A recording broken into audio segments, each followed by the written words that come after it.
নানা উপায়ৰ প্ৰভু বিধমধুপান পঞ্চমিত্ৰ অন্তে সপুৰত যত আছে কন্যাগত হৰাইবাৰ পদুমত তুলিল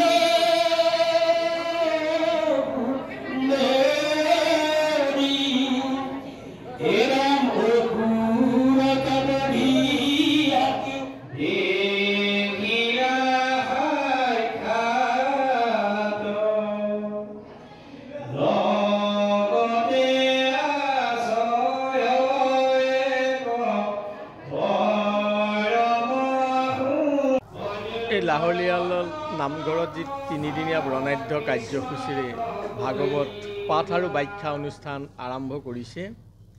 ইয়াৰ পৰা আমি এটা কথাই দেখিবলৈ পাইছোঁ, এটা পৰিৱেশ গঢ়ি উঠিছে আৰু আধ্যাত্মিকভাৱে তেওঁলোকে চিন্তা কৰি এটা আধ্যাত্মিক পৰিৱেশো গঢ়ি তুলিছে। আৰু ভাগৱতৰ তত্ত্বখিনি হৃদয়ংগম যদি হয়, নিশ্চয় মানৱ জীৱনত কল্যাণ সাধন হ'ব। আৰু ভাগৱতে অইন নকৰিলেও এটা সম্প্ৰীতি আনি দিয়ে আৰু এটা সমন্বয় গঢ় দিয়ে।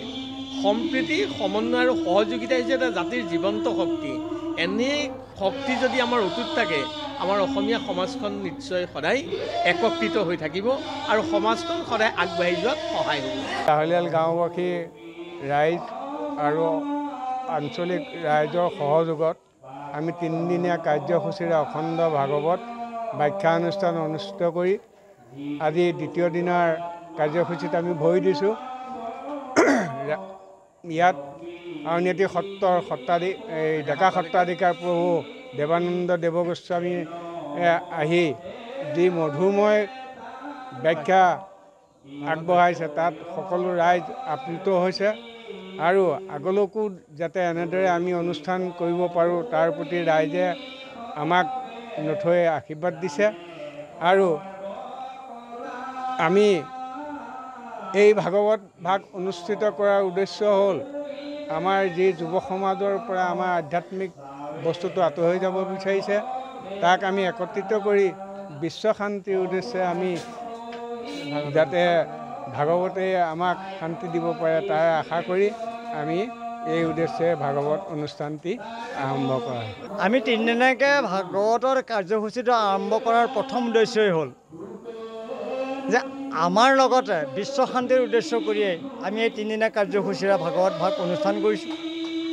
আৰু এই অনুষ্ঠানত ব্যাখ্যাকাৰ ৰূপে আউনীআটীয়া দেৱানন্দ দেৱ গোস্বামীক আমন্ত্ৰণ কৰি আনি ইয়াৰ ওপৰত সাৰতত্ত্ব ব্যাখ্যা কৰিবৰ উদ্দেশ্য কৰি তেখেতৰ সূত্ৰে ব্যাখ্যা ইয়াত প্ৰচাৰ কৰা হৈছে, যাতে শান্তি আৰু সম্প্ৰীতি এনাজৰীডাল যাতে ভৱিষ্যতলৈ এনেধৰণে জীয়াই থাকে সেইটো উদ্দেশ্য কৰি।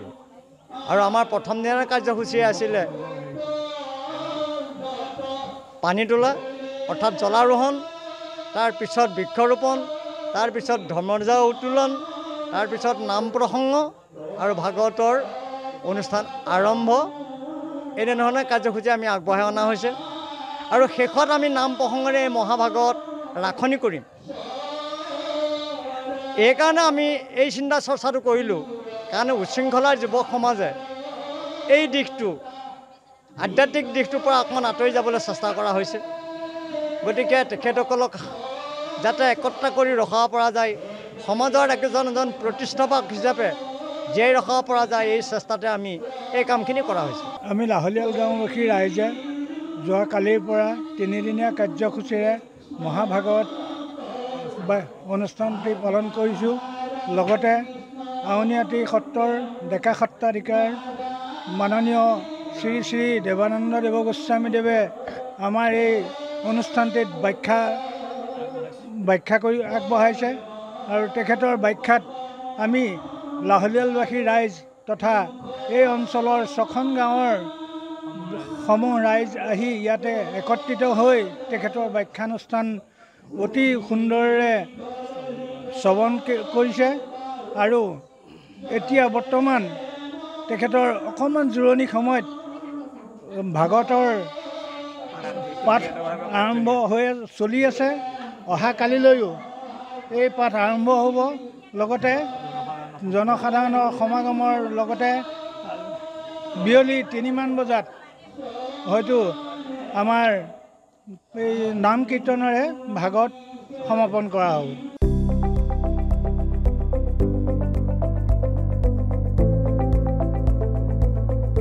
NB নিউজ, সহজ সৰল ভাষাত নৱভাৰতৰ কথা।